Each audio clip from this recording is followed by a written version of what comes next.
கடந்த நிதி ஆயோக் கூட்டத்தில் முதலமைச்சர் கலந்துக்கல, தமிழகத்திற்கு மத்திய அரசு தரலன்னு கலந்துக்கல. இந்த கூட்டத்துக்கு போயிருக்கிறாரு, எப்படி பாக்குறீங்க? இந்த கூட்டத்துக்கு முதல்ல கலந்து கொள்வதாக இருந்தது.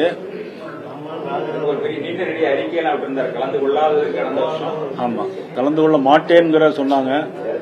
அதற்கான காரணத்தையும் சொன்னாங்க. ஆனா அதுக்கு பிறகு நேற்று பத்திரிகைகளோட ஒரு பேட்டி கேட்டாங்க என்கிட்ட. நான் சொல்லல, பத்திரிகையில ஒரு நிருபர் கேள்வி கேட்டாங்க. என்ன கேட்டாங்கன்னா, ஒருவேளை டாஸ்மாக் ஊழல்ல தன்னுடைய மகன் துணை முதலமைச்சர் உதயநிதி ஸ்டாலினுக்கு பதிலாக அதற்காக சந்திக்க போறாரா அப்படி கேட்டாங்க. அதுக்கப்புறம் நான் சொன்னேன், எனக்கு தெரியல, அவர் பிரைம் மினிஸ்டரை பார்க்க போறாரு இல்ல அப்படிங்கிற செய்தி முதல்ல போறாருனாங்க, அப்புறம் இல்ல அப்படின்னாங்க. ஒருவேளை அவர் பார்க்க போகணுங்கிறது ஆழ் மனதில் இருந்திருக்கிறது மட்டும் உறுதியாக தான் இருக்குது. நகைக்கடன்களுக்கு வைக்கிறதுக்கு 9 விதிமுறைகள் வந்திருக்கு. அது சாமானிய மக்களின் தலையில இடி இறங்குற மாதிரி இருக்கிற மாதிரி நிதியமைச்சர் 9 விதிமுறைகள் கடுமையாக்கப்பட்டிருக்கு. ஏன்னா கந்து வட்டிக்கு இது வழிவகுக்க வாய்ப்பு இருக்கு. ஏன்னா நீங்க ஆர்பிஐ, நிதியமைச்சர், மத்திய அரசு தான் எல்லாமே அப்படின்றப்ப ஏதாவது உங்க தரப்புல கோரிக்கை இருக்கு. அதாவது என்னன்னா, இப்ப நீங்க ஒரு நகையை பேங்க்ல அடை வைக்க போறீங்க அப்படின்னாக்கி உங்க நகைதான்ங்கிறது ஒரு ப்ரூஃப் வேணும். இதுக்கு முன்னால் அது கிடையாது. இப்ப முன்னாலெல்லாம் ஆதார் அட்டை இந்தியாவில் கிடையாது.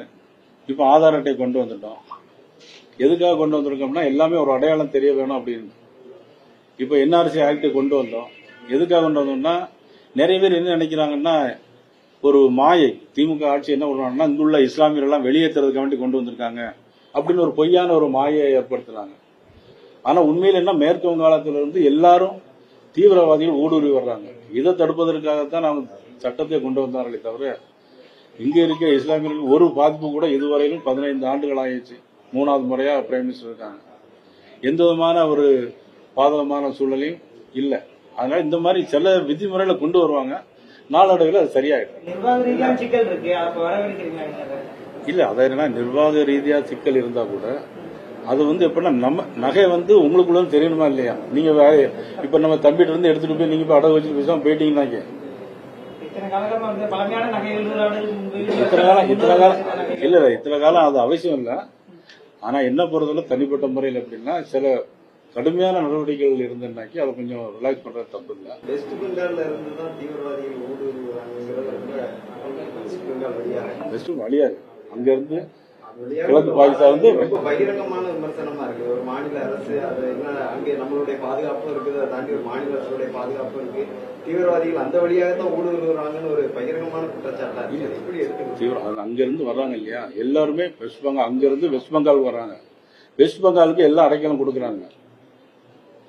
புரியுதா? வெஸ்ட் பெங்கால்ல உள்ள வந்துடுறாங்க. அங்க இருந்து இங்க எல்லாம் வந்துட்டு இருக்காங்க. அதைத்தான் சொல்லணும் தவிர, தீவிரவாதிகளோட அங்கிருந்து வர்றாங்க, அந்த வழி வகுத்து. மதுரையில் மேற்கு தொகுதி அதிமுக கோட்டை தொடர்ந்து 3 முறை செல்வராஜ் ஜெயிச்சுட்டு இருக்காரு.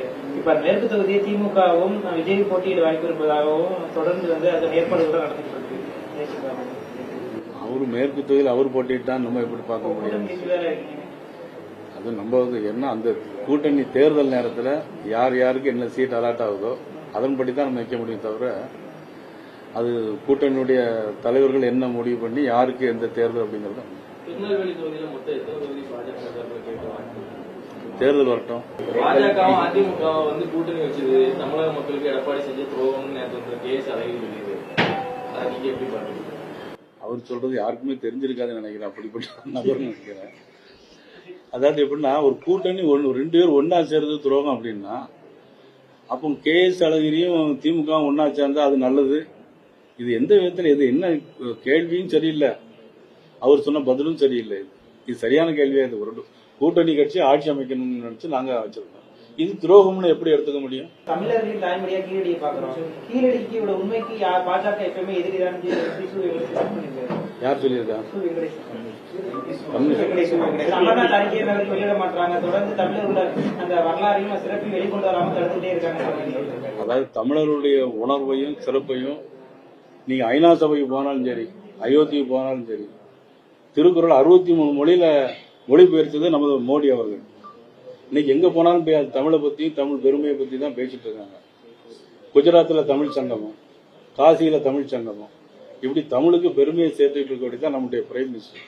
அதனால சு வெங்கடேசன் சொன்ன கருத்தெல்லாம் சரியான கருத்து கிடையாது. போர் நடந்ததை பத்தி காங்கிரஸ் கட்சி தொடர்ந்து விமர்சனங்கள் வெளியுறவுத்துறை அமைச்சர் வந்து பாகிஸ்தான் கிட்ட சொல்லிட்டு தான் அந்த போரை முன்னெடுத்தாரு அல்லது அந்த தாக்குதலை தொடர்ந்தாருங்கிறது வந்து ஒரு குற்றம் அப்படிங்கறத ஒரு கடுமையான விமர்சனமா சொல்றாரு. அதாவது பாக்குறீங்க வீரபாண்டிய கட்டபொம்மன் இருக்கக்கூடிய இடத்துல தான் எட்டப்பொண்ணு இருந்தான். காட்டி கொடுக்குற கூட்டம் நாட்டில் இருந்துகிட்டே தான் இருக்கு. நம்ம என்னைக்கு மனித ஜென்மம் பிறந்தோம், அதனால ஒருத்தன் காட்டி கொடுக்குற கூட்டம் இருந்துகிட்டு தான் இருக்கு. அதனால காங்கிரஸ் கட்சி வந்து என்னைக்குமே காட்டி கொடுத்தது. காஷ்மீர் மாநிலம் நீங்க போறதுக்கு காரணமே காங்கிரஸ் கட்சி. ஹரிசிங் தான் முதலமைச்சராக இருந்தாங்க. நேருவால தான் இன்னைக்கு இதே இன்னைக்கு இவ்வளவு தூரம் ஆகி போச்சு காஷ்மீர் இஷ்யூ.